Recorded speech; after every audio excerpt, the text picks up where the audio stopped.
We are back. We're covering Ring of Honor's Final Battle show in Hammerstein Ballroom. They did a lot of shows in Hammerstein Ballroom, and they all looked fantastic. They did. I did like this. There was a negative, but I will get to it later. But I'm happy with what they did here. Mm-hmm. And with Chris Jericho stating that they're going to be going into smaller venues is a fantastic idea. Not because they're not lame.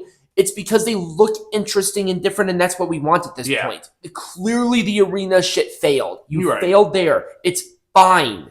You're catering to a very specific audience. You're not casuals. Casuals go to stadiums. Casuals go to arenas, and the little more hardcore people, they go to Hammerstein, and that's fine. Hammerstein has history in wrestling, and visually it looked good.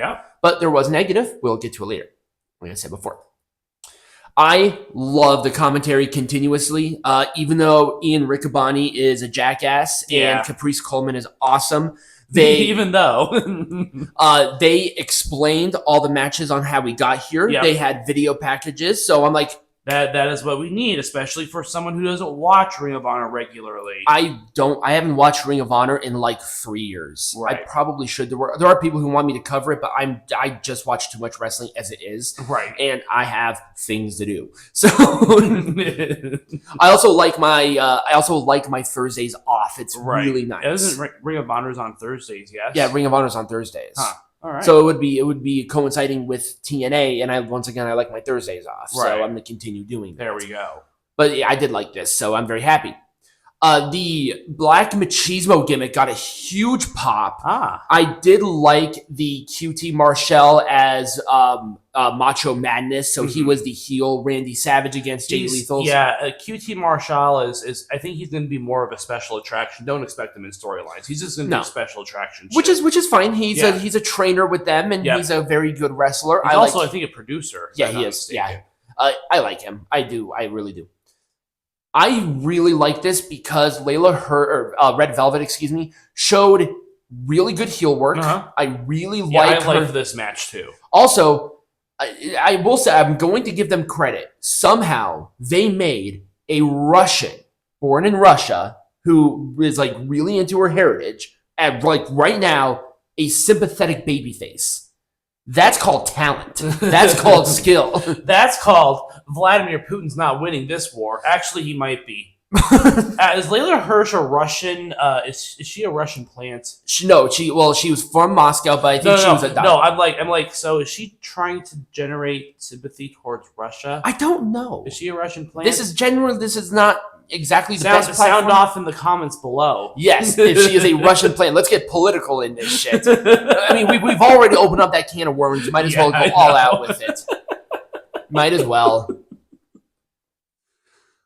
I did like this. Nigel McGuinness got a big reaction. The match was good. It was a good person to have an open challenge with. So there we go. Especially with somebody who has such a lineage with the Ring of Honor Pure Champion. He was the longest reigning Pure Champion. Yes. So them doing this was really good, and Lee Moriarty won, and he won in a fun match. I really liked it, and hopefully that continues on. The problem is that Lee Moriarty is not booked consistently, even though we don't watch Ring of Honor. I look at the results. He's, there, he's not there, he's there, he's not there. It's like, can we have some consistency? Can we get like a solid Pure division going again? Because they had one when they reintroduced the Pure Champion. They had like people who were consistently in there. They continued on, and then they just kind of stopped. Yeah. It's unfortunate. Well, Tony Khan's looking for you. Now, once again, with the goods, we have to go with the bads, and let's go with this bad. MXM Collection. Didn't they leave WWE because they did not like doing the Maximum Male Models gimmick? They only didn't like it because they weren't the ones in control.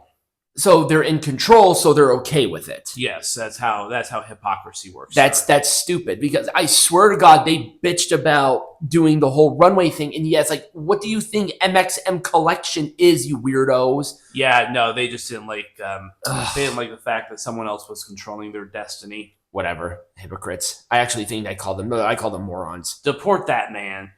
Which one? Well, I don't know. Both of them, technically. I mean, Mansoor is from Saudi Arabia, Atlantis Jr. is from Mexico. Well, we're getting rid of the Mexicans anyway, so might as well just go with all of it. Oh God, this was stupid. I hate Tommy Billington. I don't have no idea what the fuck he's supposed to be. So he is the nephew of Dynamite Kid, and apparently he is the heir apparent to that piece of shit. Yes, Dynamite Kid almost killed his wife, beat her up repeatedly. And so Tommy Billington wants that legacy? Yes, apparently that's what we're doing here. I understand that makes absolutely no sense to me. Just because Dynamite Kid was a good wrestler does not mean he was a good person. Right. He was a great wrestler. I mean, he did revolutionize wrestling in America. Right. I can't take that away from him.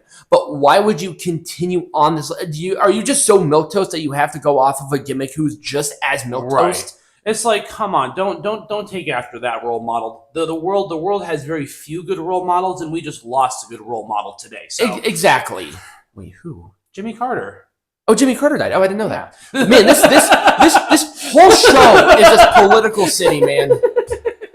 Jesus Christ, might as well become the next InfoWars of wrestling. God. But then they continue to like bring up the history with the teams, and it was so distracting and unnecessary. And now these two are a tag team. That makes absolutely no sense to me. Well, because at the ending, they were like, "Oh my gosh, your dad and my dad and your uncle, they fought each other and they had respect. So apparently now we have respect." I don't know. I don't like Katsuyori Shibata. He's a piece of shit too. Yeah, I don't like him either. Did you know what he did with New Japan, right? Yeah. Yeah, he's an idiot. Yeah. Whatever. Who cares? He's pretty much here instead of he returned to wrestling. He had all this aura, and then it died because he went to to AEW, jerked off Tony Khan. Like, I'm going to follow my sword to you, which is weird as shit. Right. And now he's monkeying around in Ring of Honor with the weirdos. Yep. And now he's teaming with Dynamite Kid's poop.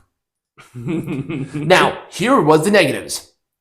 When you look at this picture, what is the big glaring thing that is there? I don't know. Look at how huge the space is between the ring and the barricade. It's enormous. There is a lot of space there. I didn't notice it until after, but I really would have liked to have seen, if they're going to be like a little more personalized in these smaller venues, really make it more personalized in these smaller venues. I get maybe, Atlantis Jr. won't be able to do a dive or some flippy dippy shit, but you know what? That's why they had to leave room for flippy dippy shit. They've done that shit before in the old Ring of Honor when they did Hammerstein. They just went out to where the entranceway was, so they had the room for it. It's not as flashy, though. Who the fuck cares? Tony Khan cared. He's trying to do both, and it's like, dude, you're not going to get both. If you're going to be in a more intimate setting like Hammerstein, go all out with it. Make it look like old Ring of Honor, where you pack the place. Instead of this, it looks weird. I know. Outside of like the stuff that we said positively with. Right. But yes, it was just the one thing I'm like, I didn't notice that up until now. Yeah. That's weird. This match was an enormous waste of time. I did not like it. This match was a mess. It's a survival of the fittest. It was a spot fest, but at the same time, I'm going to complain about it because I feel like, something like it was just something to get Brian Cage off the title off of Brian Cage for whatever reason. Mark Davis should have won this match, A, and B, why is Mark Davis here? And C, like, it sucks. And then of all the people here, Commander, who can't pick up a win to save his life, won the match and now is a champion. Yeah, that made absolutely no sense. Didn't Commander like just L the entire Blue League? Yeah, he did. He was like 3-8 or something. Yeah. Actually, no. I think he was Juice Robinson's replacement. Yeah, he was. Because Robinson got hurt. Yep. So he just became the cum rag for all that shit. Yep. All right, well, now we got to rip off this Band-Aid. Fucking Chris Jericho, man. That entrance was awful. Yeah. It was really cringe. Matt Cardona, bless his heart, tried his best to get a good match out of it, but Chris Jericho cannot wrestle for shit now. No. He wore this shirt, and it made him look like enormously fat, like gigantic. It's Fat Jericho. And he cannot pull off these long matches. No. He was winded and exhausted, And it did not help that Bandito gave himself a concussion in the first move of his return. Yeah, that was kind of interesting. Just a little interesting. And by interesting, not good. This was a mess. This was a world title match, and it was, I will say, this was the worst match on the show. Oh, yeah, absolutely. By like a country mile. It was right. really Let's talk bad. about the second worst match on the show, though, which was... Wait, you thought this match was bad? No. Well... I'm putting this as a negative for one reason. Billie Starkz should have won. Yeah, Athena's kind of she's on a warpath, and I just don't know what will take for her to get rid of that title. I know. The Two-Face influence, I think she wanted to make that look badass, but it looked really weird. Yeah. Because she had like the entrance with the Two-Face stuff. Have your gear with the Two-Face stuff if you're going to do it instead of just painting half your face blue. It's just, I understand the point of it, but it's like, it wasn't threatening. Yeah. It didn't look cool. It looked really weird. It looked weird. It looked weird. This was an amazing match. It was. But from the two matches, from last year's Final Battle and this year's Final Battle, this was by far the best one. But Billie Starkz should have won. Yeah, and that's kind of why that's why I had that negative aura about it. It's just like, It's like Athena won. I mean, once again, a great match. I know why she is champion because every time Athena is in a match, it's really good. Right. Athena's awesome, but Billie, they had everything. We need to move on to the next generation here. Exactly, and the weird thing is, Athena, Billie Starkz is still one of her minions. She didn't betray her. Lexi Nair was the one who was kicked out of the Minions. It was like, we did this already and I bitched about it. I remember distinctively bitching about it. That was definitely weird. Yeah, it's super weird. But they built it like Billie Starkz won. People were behind Billie Starkz. She had multiple parts where it's like, okay, I'm pretty sure Athena died. And the pop that would have happened in Hammerstein Ballroom if Billie won, to send the crowd off in a good mood, it would have been enormous. Mm-hmm. This would have been one of the biggest title changes in current year Ring of Honor. Right. Even over Mark Briscoe after digging up his brother and using him as a little fucking pawn for the 20th time. Right. This would have been bigger by like a mile. Right. But they didn't do it. Nope. They're afraid to pull the trigger on this. Does Athena give the good suck? Does she have creative control? What's going on here? Because Billie Starkz has to be the one to beat Athena. Yeah. She has to be the one to beat Athena. Yeah. This was the time to do it. Are you going to do this match again? Anyway. So Tony Khan booking, baby.